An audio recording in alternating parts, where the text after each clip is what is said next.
Hello everyone, आप सबका इस वीडियो में स्वागत है। तो आज के इस वीडियो में हम जानने वाले हैं कि अगर आप क्वालिफायर एग्जाम में फेल हो जाते हो तो आगे का प्रोसेस क्या रहने वाला है। सिंपल है, नॉर्मल है, बस आप एक बार जान लीजिए तो आपको जो है जो भी करना रहेगा वो इजी वे में आराम से कर सकोगे। एंड मोस्ट इम्पॉर्टेंट ये कि आपको जो भी टॉपिक ना समझ में आया या जिस भी टॉपिक पर वीडियो चाहिए होगा वो हमें प्लीज बता दिया करिएगा कॉमेंट में। अगर ऑलरेडी पहले से वीडियो रहेगा तो हम आपको उसका लिंक आपको दे देंगे, अगर नहीं रहेगा तो हम बना करके बता देंगे आपको। ठीक है, आपको जो भी चाहिए जरूरत होगा, जिस भी वीडियो की जरूरत होगी, जिस भी इन्फॉर्मेशन के बारे में जानना होगा वो प्लीज कमेंट में बता दिया करिएगा। ठीक है, किसी भी तरीके का इन्फॉर्मेशन चाहिए होगा तो ठीक है, टाइम निकाल के उस पर वीडियो बना देंगे। ओके, तो देखिए अभी बात करते हैं मेन टॉपिक को। जैसे ही क्वालिफायर एग्जाम कंप्लीट हो गया, 26 तारीख को क्वालिफायर एग्जाम था एंड 26 तारीख को क्विज 1 एग्जाम भी था। ये जो क्वालिफायर एग्जाम था ना और क्विज 1 एग्जाम था, ये मतलब जैसे देखिए जितने भी स्टूडेंट हैं जो फर्स्ट टाइम अप्लाई किए थे, मतलब new as a fresh candidate apply किए थे, उनके लिए क्वालिफायर एग्जाम था। ठीक है, नॉर्मल एंट्री के थ्रू, मतलब जितने भी स्टूडेंट थे जो फ्रेश अप्लाई किए थे 3000 रुपए दे करके या जो भी फी बनता है उतना फी दे करके 1 से 4 वीक तक पढ़े, उसके बाद एग्जाम देने गए, तो उनके लिए क्वालिफायर एग्जाम में पास होना कंपलसरी है। अगर आप क्वालिफायर एग्जाम में पास नहीं होते हो तो आपको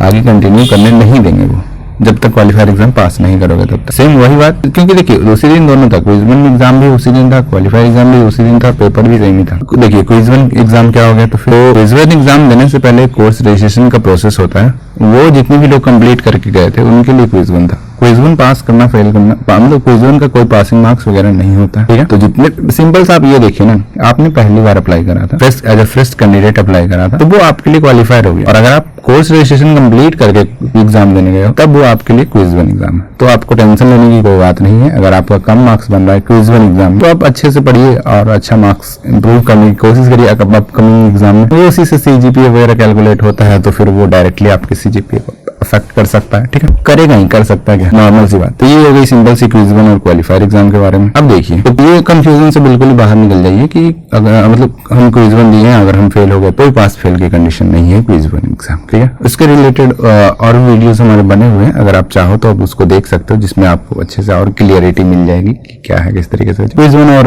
मतलब पासिंग फेल को लेकर कितना कंपलसरी होता है, क्या देना नहीं होता है, या इस तरीके से। तो उसमें वीडियो है, आप जाकर के देख भी सकते हो। ठीक है, तो चलिए आगे बढ़ते हैं। हम कंटिन्यू कर रहे हैं इस वीडियो में, हम कंटिन्यू कर रहे हैं क्वालिफायर को लेकर के। ठीक है, ये क्विज 1 में कुछ वैसा खास है नहीं बताने लगे, नॉर्मल है। अगर आपको कुछ लगता है या जानना है तो बताइएगा जरूर। ठीक है, देखिए बात करते हैं कि क्वालिफायर एग्जाम। तो क्वालिफायर एग्जाम अगर पास हो जाते हो तो आपके पास 2 ऑप्शन है, या तो आप कोर्स को कंटिन्यू करो करंट टर्म में, अभी के टर्म में, या आप नेक्स्ट टर्म के लिए इसको कर सकते हो। तो नेक्स्ट टर्म में भी आप कर सकते हो, क्योंकि देखो यहाँ पे जब आप स्टॉक को देखोगे तो वैलिडिटी ऑफ क्वालिफायर स्कोर तो 3 टर्म तक वैलिड रहता है। अगर करंट से बात करी जाए तो अभी सितंबर चल रहा है, तो सितंबर 1 टर्म हुआ, फिर जनवरी 26 2 टर्म, मई 26, यानी कि आपका रिजल्ट मई 26 तक वैलिड रहेगा। मई 26 तक में मतलब मई 26 तक से आप मतलब अभी से लेकर के मई 26 के बीच में कभी भी आप रजिस्ट्रेशन करके कंटिन्यू कर सकते हो। जो भी लोग क्वालिफायर एग्जाम पास कर जाएंगे वो अभी भी कर सकते हो।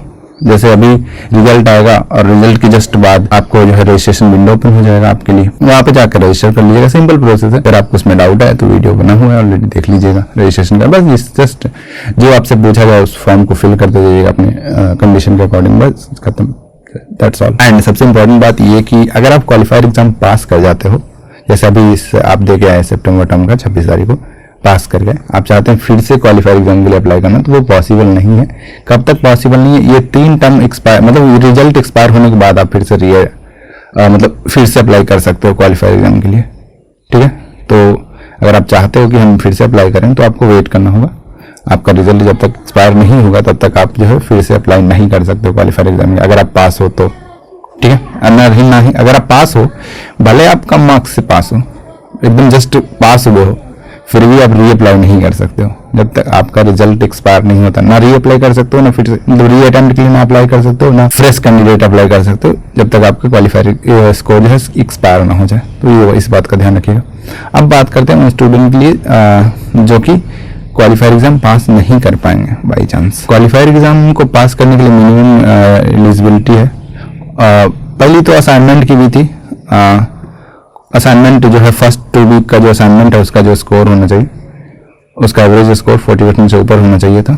और अगर वो कंडीशन नहीं फुलफिल होता है तो फर्स्ट 3 वीक में सबसे अच्छे 2 असाइनमेंट्स का जो स्कोर है उसका जो है 40% से ऊपर होना चाहिए, तभी वो जो है क्वालिफायर एग्जाम देने के लिए एलिजिबल हो पाते हैं। तो फर्स्ट कंडीशन जो था उसमें वो नॉर्मल स्टूडेंट के लिए था, मतलब अगर आपका 2 वीक का असाइनमेंट 40% से ऊपर है तो आप दे पाओगे क्वालिफायर एग्जाम, अगर नहीं है तो वो आपको री अटेम्प्ट में डाल दिया जाएगा, आपको री अटेम्प्ट में देने का मौका मिलेगा। तो ये तो नॉर्मल वाली बात हो गई। लेकिन अब बात करते हैं स्टूडेंट के लिए जो क्वालिफायर एग्जाम फेल हो गए हैं। तो जो भी स्टूडेंट फेल हो जाएंगे उनके लिए सिंपल सा है कि जैसे ही रिजल्ट आए आपको पता चला कि आप फेल हो गए हो, तो उसी के कुछ टाइम बाद मीन से 1-2 दिन या जो भी थोड़ा टाइम लगे, इमीडिएटली ही जो है विंडो ओपन होगा अप्लाई री अटेम्प्ट के लिए अप्लाई करने के लिए। ठीक है, उसका जो फी है आप यहाँ पे देख सकते हो, आप जो है री अटेम्प्ट के लिए अप्लाई कर सकते हो। ठीक है, उसकी मतलब उसके बारे में आपको जो इन्फॉर्मेशन है मेल और व्हाट्सएप जो भी आपके पास जाता है मैसेज के थ्रू, उसके थ्रू आपको पता चल जाएगा। ठीक है, एग्जैक्ट डेट की बात करें तो एग्जैक्ट डेट रिजल्ट जैसे ही आता है 2-3 दिन में ओपन हो जाता है। ठीक है, एंड थोड़ा सा वेट रखिएगा, मतलब रिजल्ट जैसे ही आता है ना तो आपके डैशबोर्ड में दिखने लगेगा कि आप जो है आप री अप्लाई कर सकते हो। बट आप जब अप्लाई करने जाइएगा तो आपसे फी मांगा जाएगा, ये पूरा फुल फी मांगा जाएगा, तो आपको फुल फी नहीं देना है। ठीक है, थोड़ा सा वेट कर लेना है, 1 दिन या उसके नेक्स्ट डे या थोड़ा सा वेट कर लेना है, ताकि वो फॉर्म को अपडेट कर दें। जैसे ही फॉर्म अपडेट हो जाता है ना तो आपका जो फी है ना रिड्यूस हो जाता है। तो अब देखिए, कहने का मतलब बस इतना सा हुआ ना कि अगर आप री अटेम्प्ट के लिए अप्लाई करने जाए तो फी 50% ही देना है। अगर वो आपसे फुल फी भी मांगे ना तो आप थोड़ा सा वेट कर लीजिएगा, या सपोर्ट को मेल कर लीजिएगा, या थोड़ा सा वेट ही करना ज़्यादा बेहतर ऑप्शन है। ठीक है, वो सारा कुछ सही हो जाता है। अपडेट कर देते हैं फॉर्म को, जैसे ही अपडेट होता है आपसे फी जो है, आपका जो फी है वो रिड्यूस हो जाता है 50%। ठीक है, तो ये ध्यान रखना है बस, और कुछ नहीं। अब देखिए, अब आप जब आप री अटेम्प्ट के लिए अप्लाई कर देंगे तो आपका इसका जो एग्जाम कब होगा, तो जैसे हम जाते हैं ये इंपॉर्टेंट डेट्स में देखने जाते हैं, तो देखिए क्वालिफायर एग्जाम का जो री अटेम्प्ट है वो 2 बार होता है, जैसे देख सकते हो। फॉर्म ओपन का डेट दिया जा रहा है 30 अक्टूबर। ठीक है, देख लेते हैं इसके आसपास स्टार्ट होता है कि नहीं, वो तो अलग बात है। तो जब आप अप्लाई करिएगा, अप्लाई करने के बाद उसका एग्जाम कब होगा, जब जिस दिन क्विज 2 एग्जाम है उसी दिन होगा। तो वो आपके लिए क्विज 2 एग्जाम नहीं है। एंड इसका जो सिलेबस रहने वाला है 1 to 4 ही रहने वाला, 1 to 8 नहीं रहेगा, वो आपके लिए क्वालिफायर एग्जाम ही है। ये अलग बात है कि उस दिन क्विज 2 एग्जाम है और उसी दिन आपका भी एग्जाम है। ठीक है, तो ऐसा नहीं है कि वो आपके लिए क्विज 2 एग्जाम है, नहीं, वो आपके लिए क्वालिफायर एग्जाम ही है, और ये एग्जाम होगा 23 नवंबर को। ठीक है, अब जैसे देखिए, अब कुछ स्टूडेंट होंगे जो इसमें भी फेल कर जाएंगे, तो उनके लिए अलग नेक्स्ट अटेम्प्ट भी दिया गया है, ये देख सकते हैं। इसकी भी फॉर्म्स जो है ओपन होगी, सारा कुछ होगा, तो ये भी ऑप्शन है आपके लिए। मतलब कि 2 री अटेम्प्ट्स होंगे और दोनों का डेट यहाँ पे मेंशन करा गया, और जो चीजें स्टार्ट होगी ना, फॉर्म्स वगैरह ये सब, वो इसी पीरियड में होगी, इसी टाइम पीरियड में होगी। थोड़ा 1-2 दिन आगे पीछे हो सकता है, तो आप इसको थोड़ा सा देख लीजिएगा, मेल का जरूर वेट करिएगा। ओके, एंड मोस्ट इंपॉर्टेंट, चलिए हम तो हो गए कि री अटेम्प्ट में पास हुए, तो क्या हम अभी करंट बैच को कंटिन्यू कर सकेंगे? जैसे ये अभी सितंबर बैच चल रहा है ना, तो आप सारा काम सितंबर बैच में कर रहे हो, तो अगर आप फेल हो जाते हो तो री अटेम्प्ट देते हो, जैसे ये है कितनी तारीख को, संडे को है, 23 तारीख को एग्जाम है, इसमें पास हो जाते हो। ठीक है, तो क्या आप सितंबर बैच को कंटिन्यू कर पाओगे? नहीं, आप सितंबर बैच को कंटिन्यू नहीं कर पाओगे। ये सितंबर बैच का सेकंड मतलब सारा कुछ बहुत आगे निकल चुका है, तो आप उसको नहीं कर पाओगे कंटिन्यू। तो आपका क्या प्रोसेस रहने वाला है, आप करोगे जनवरी 2026 बैच को कंटिन्यू। ठीक है, तो उसका क्या प्रोसेस रहने वाला है, कुछ नहीं, आप जैसे ही पास कर जाओगे। अब देखिए 26 बैच तो स्टार्ट होने में टाइम है, तो उस पीरियड में क्या करिएगा, वेट करिएगा, सिंपल सी बात। अब आपको कैसे, मतलब आगे का प्रोसेस क्या रहने वाला, तो सिंपल रहने वाला, कोई ज़्यादा रॉकेट साइंस नहीं है। आपको मेल आएगा जैसे आपका रिजल्ट आ जाएगा, तो रिजल्ट आ जाएगा, आप पास हो जाओगे। ठीक है, उसके बाद कुछ दिन बाद 10-15 दिन बाद एडमिशन लेटर भी आ जाएगा। एंड नेक्स्ट आपको क्या रहेगा कि आपको मेल आएगा। ठीक है, मेल आने में डिले हो सकता है, क्योंकि देखिए अभी जैसे ये जो नवंबर 23 चल रहा है, ठीक है, जनवरी बैच स्टार्ट होने में बहुत टाइम है। जनवरी बैच स्टार्ट होगा जाकर के अराउंड मिड जैन को जनवरी बैच स्टार्ट होगा, तो आपका कोर्स रजिस्ट्रेशन इसी बीच में हो जाना चाहिए, मिड जैन से पहले आपका कोर्स रजिस्ट्रेशन हो जाएगा। तो उसकी इन्फॉर्मेशन आपको कैसे पता चलेगी, आपको मेल आएगा।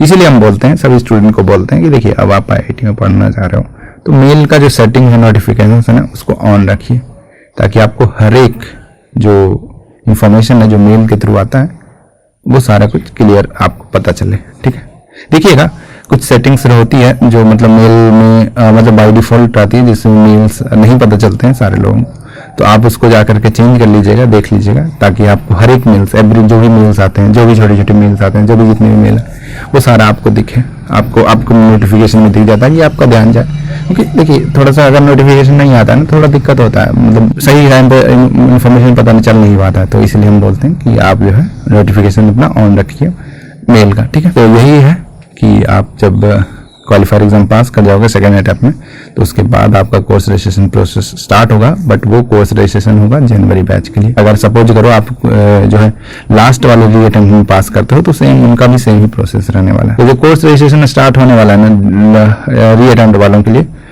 वो अगर हम बात करें एक्सपेक्टेड, तो दिसंबर 29 के बाद ही होगा शायद से, देखते हैं। एग्जैक्ट डेट तो बताया नहीं है उन लोगों ने भी, और कहीं भी मेंशन भी नहीं है, और हमारा कोई एक्सपीरियंस भी नहीं है री अटेम्प्ट का, तो आपको मेल का वेट करना ही पड़ेगा।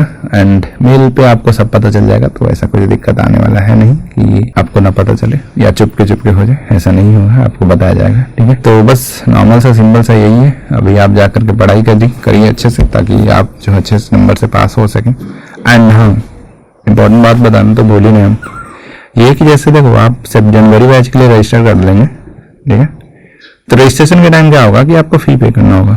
जितना कोर्स सेलेक्ट करोगे उसके अकॉर्डिंग वीडियो है, तो आप वहां जाकर के देख सकते हैं। वीडियो वगैरह भी आराम से आपको दिख जाएगा, उस वीडियो में हमने सारा कुछ बता रखा है, ठीक है, क्या प्रोसेस है, किस तरीके से जो, ओके। तो अब जब आप पढ़ाई स्टार्ट करोगे जनवरी बैच के लिए, तो आपको वहां पे फिर से बोला जाएगा कि आप वीक 1 से पढ़िए। तो आप बोलोगे हम तो पढ़ रखे हैं ऑलरेडी, हम क्यों पढ़े।